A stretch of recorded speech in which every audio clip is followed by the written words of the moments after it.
Good morning to all of you. Last class में हमने drawing पे इंटरेस्ट से रिगार्डिंग कुछ क्वेश्चंस को सॉल्व किया था। Our next question is question number 26, जो कैपिटल पे इंटरेस्ट एंड ड्राइंग पे इंटरेस्ट के साथ साथ लोन से रिगार्डिंग है। तो statement is the capital account of X and Y show the balances of ₹40,000 and ₹20,000 on 1st April 2012. They share the profit in the ratio of 3:2.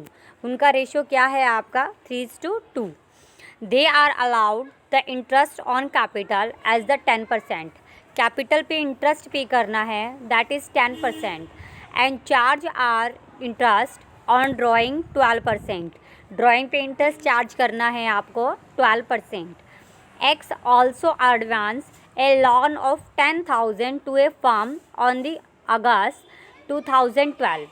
X ने firm को loan दिया हुआ है 10,000 रुपीज़ का, और कब दिया? अगस्त में। ये पॉइंट आपके लिए न्यू है।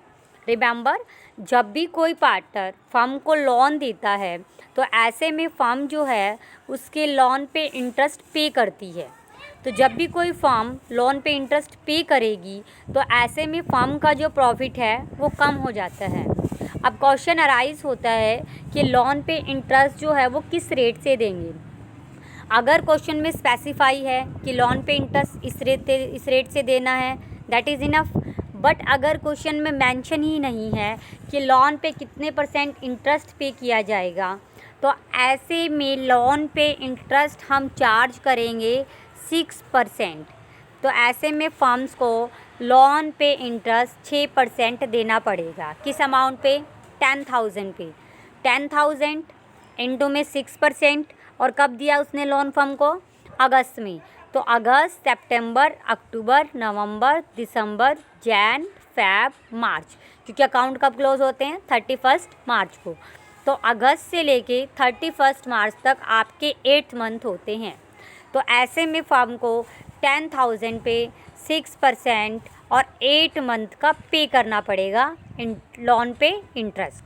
तो देखो, ये लोन पे इंटरेस्ट की जो भी अमाउंट आएगी उसको प्रॉफिट में से रिड्यूस कर देंगे, बिकॉज लोन पे इंटरेस्ट देने से आपका प्रॉफिट कम हो जाता है। During the year x withdraw ₹1,000 per month in the beginning of every month, कि जो एक्स है वो विड्रॉ करता है 1,000 रुपये बिगनिंग में, और वाई विड्रॉ करता है 1,000 रुपये एंडिंग में। तो आपको बताया था, जब भी फर्म अगर स्टार्टिंग में विड्रॉ करता है कोई पार्टनर, तो आप देते हो 6.5 मंथ का, और एंडिंग में होता है तो आप देते हो 5.5 मंथ का। The profit of the year 31st March 2013 before the above mentioned adjustment were 20,960। तो सारी एडजस्टमेंट करने से पहले आपका प्रॉफिट 20,960 था। तो जो ये प्रॉफिट था इसमें से आप क्या लोन पे इंटरेस्ट को कम कर दोगे। कितना बताया था मैंने लोन पे इंटरेस्ट? 10,000 इंटू में 6%, और कितने महीने का? 8 महीने का। तो ऐसे में जब कैलकुलेशन करोगे तो लोन पे इंटरेस्ट की कैलकुलेट करने के बाद आपकी अमाउंट आएगी 400। ये आप कैलकुलेट करके देखोगे। तो प्रॉफिट में से अगर आप इंटरेस्ट को लेस कर देते हो तो आपका प्रॉफिट बचता है 20,560। अब ड्राइंग पे इंटरेस्ट आपको सिखाया गया है 6.5 महीने का बिगनिंग में, और एंडिंग में करोगे तो 5.5 का। तो ड्राइंग पे इंटरेस्ट बनेगा आपका 780 एंड वाई का बनेगा 680। कैपिटल पे इंटरेस्ट, कैपिटल थी एक की 40,000 और एक की 20,000। तो कैपिटल पे इंटरेस्ट कितना चार्ज करना है? 10%।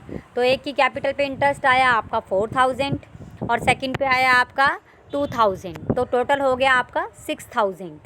तो प्रॉफिट कितना, टोटल कितना हुआ आपका? 22,000। तो उसमें से हमने क्या क्या दिया? 6,000। तो ऐसे में हमारा प्रॉफिट बच गया 16,000 का, बिकॉज आपका क्रेडिट बैलेंस डेबिट से ज़्यादा है। तो प्रॉफिट आएगा, प्रॉफिट एक पार्टनर का आया आपका 9,600 और सेकंड का आया 6,400। ये प्रॉफिट आप ट्रांसफ़र कर दोगे पार्टनर्स कैपिटल अकाउंट की क्रेडिट साइड, क्योंकि ये पार्टनर्स के लिए प्रॉफिट है। तो फर्स्टली पार्टनर्स कैपिटल अकाउंट में क्या ट्रांसफ़र करते हैं? कैपिटल। सेकेंडली कैपिटल पे interest, then profit and loss क्या क्या आया था बैलेंस 9600 एंड 6400। ड्राइंग कितनी थी 12,000 और 12,000। ड्राइंग पे इंटरेस्ट कितना था 780 एंड 660। बैलेंस कैरी डाउन कितना है 40,820 एंड वाई का 15,740। ये क्या CD क्यों लिखा हुआ है बिकॉज इस बैलेंस को पार्टनर आगे लेकर जाएंगे next year, that is carry down.